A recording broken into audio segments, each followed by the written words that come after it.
Ce sera très bon si ça arrive, honnêtement. Ouais. Je pense qu'ils ont besoin de ça, les gars du premier trio, de sentir la soupe chaude un peu. Sur Facebook, toujours. Simon dit « Dak devient le centre numéro 1 ».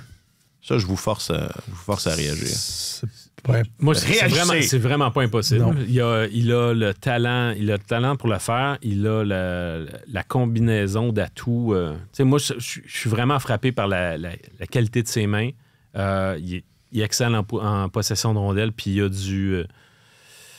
Il y a du méchant... du papier sablé. Non, tu veux le dire, du papier sablé, mais quel grain? Du 14 ou du 16? Du je connais pas ça. FU dans son jeu. OK, oui, d'accord. Oui, c'est ça. Alors, je pense que c'est bienvenu, mais il faut qu'il joue une saison complète aussi pour qu'on le sente, mais il va certainement mettre au défi Suzuki dans ce poste-là s'il demeure en santé. Ouais. Ce sera très bon si ça arrive, honnêtement. Ouais. Je pense qu'ils ont besoin de ça, les gars du premier trio, de sentir la soupe chaude un peu. Mais là, ça me démangeait tantôt. Je me suis retenu, mais là, je suis pas capable. Moi, j'ai hâte là, Martin a commencé à brasser la soupe. J'espère qu'il va pas ranger ses instruments, hein, parce que c'est ça. Si on veut que Dak devienne le premier centre, on pourrait peut-être lui adjoindre... déjà, on l'a vu avec Slavkovski là, en fin de période. Enfin, j'espère qu'on va essayer des affaires. Je dis ça.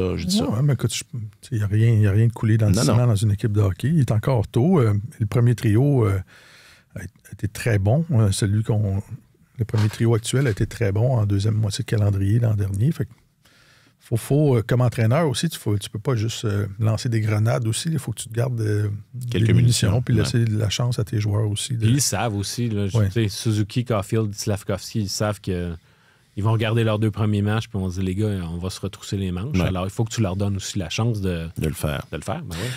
Et on parlait du camp tantôt. Ils ont eu juste 2 matchs préparatoires, là. Dont un match farfelu, au moins, c'était contre les Maple Leafs, quand ça tournait à la foire, qu'il y avait juste 4 défenseurs. Ouais. Alors, ils n'ont pas eu une grande préparation.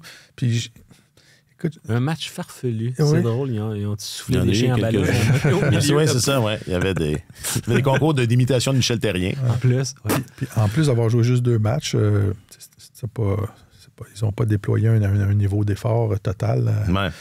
Voilà.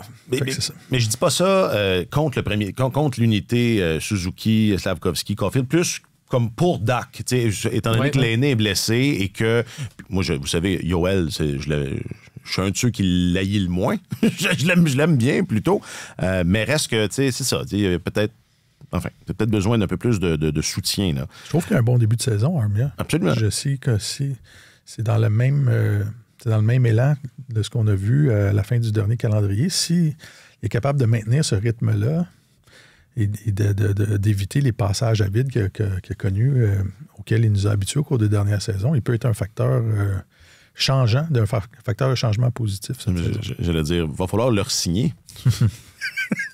Quel dénouement! Imaginez, regardez vos courriels. Le Canadien prolonge le contrat de Yoel Armia, 5 ans, 5 millions.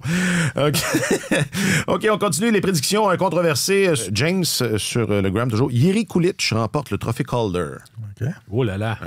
Hein? Non, mais on avait dit controversé. Oui. C'est pas pire. C'est controversé. Jiri Kulich qui doit pas emmener... Je connais pas sa situation précise, mais je sais que les Sabres de Buffalo ne sont plus dans le portrait. Ils ne sont pas dans le portrait pour l'instant. Évidemment, c'est pas facile ouvrir sa saison sur le vieux continent. Non, ça n'a pas posé problème aux Devils. T'as raison. Mais remarque, les Devils, c'est une équipe qui va être... Je pense qu'il est équipé pour veiller pas mal plus tard que les Sabres. Ouais. Mais, tu sais, il y a pas si longtemps, on se dit, tiens, les Sabres de Buffalo qui regorgent de jeunes attaquants, mais là, on les attend là. Puis oui, ça fait 3 ans. C'est long. Puis, tu sais, ça devient, on dirait que la machine offensive ne s'ouvre pas. Ils ont un trio de jeunes défenseurs qui devrait leur permettre d'être au moins, tu sais, de se maintenir à flot. Là, je parle ici de Dahlin, de Owen Power puis Bowen Byram. Puis ils ont commencé à trouver des solutions devant le filet avec Luukkonen l'année dernière qui leur a sorti vraiment une bonne année, mais la sauce continue de ne pas prendre. Puis moi, si j'étais Kevyn Adams, je commencerais à être inquiet parce que c'est vraiment pas le début de saison.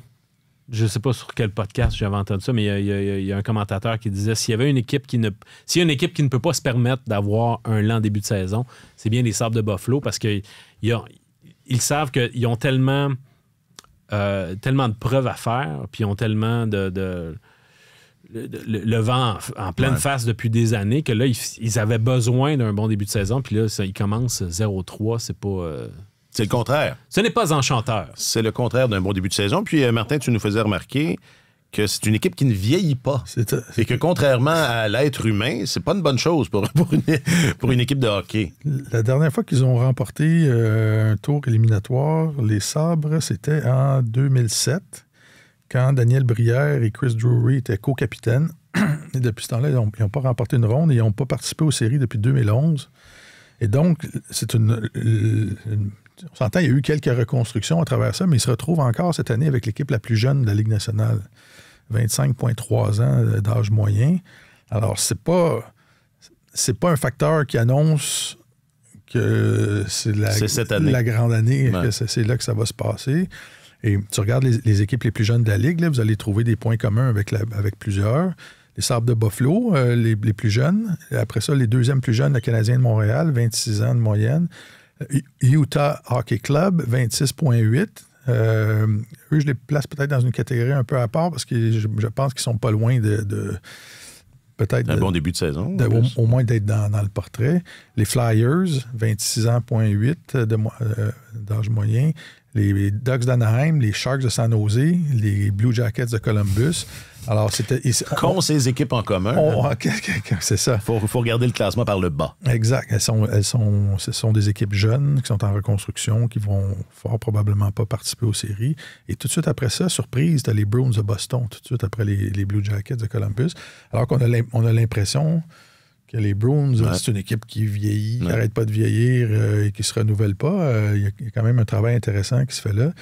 Surtout en défense, pour le renouvellement. Oui. Ouais. Cette année, oui. Et l'équipe la plus vieille de la Ligue, la seule qui a plus que 30 ans d'âge moyen, les Oilers d'Edmonton, qui ont délogé les Pingouins et les Capitals qui se disputaient le titre de plus vieille équipe depuis plusieurs saisons. Mais ce qui est différent avec les Oilers, c'est que leurs bons joueurs n'ont pas 35, 36, 37 ans. Leurs meilleurs joueurs sont à leur apogée. Mais donc, c'est ça. Ce club-là, dans la Ligue nationale, ce sont les équipes les plus vieilles qui gagnent. Tu as 16 des 18 derniers finalistes pour la Coupe Stanley étaient dans la moitié la plus âgée de la Ligue nationale. C'est une donnée qui a fait ses... C'est un trait commun. Puis tu as une forte majorité de ces équipes-là qui étaient parmi les 10 plus vieilles équipes de la Ligue nationale. Donc, l'expérience vaut de l'or parce que l'expérience apporte la stabilité, apporte du vécu, une façon de traverser les périodes difficiles et tout ça. Donc, ça me fait toujours sourire, ces statistiques-là, parce qu'il y a des gens... Il y a des gens qui ont fait presque une business dans notre métier de parler toujours des jeunes, puis des choix de repêchage, puis la reconstruction et tout ça, alors que c'était... Et les gens... à Montréal, ont embrassé ce concept-là en disant « Wow, c'est cool, on va avoir plein de jeunes », mais ce qui est beau dans la reconstruction, c'est qu'à un moment donné, les joueurs finissent par vieillir puis qu'on en finit par en sortir. Ouais. Et le Canadien est juste 0,3 années, 0,3 années plus vieux que l'an dernier. 4 mois, 3 mois. C'est pas une équipe qui vieillit. Ça vieillit pas vite. L'équipe vieillit moins vite que le temps réel qui passe. Alors, c'est ça. Ça va peut-être durer longtemps.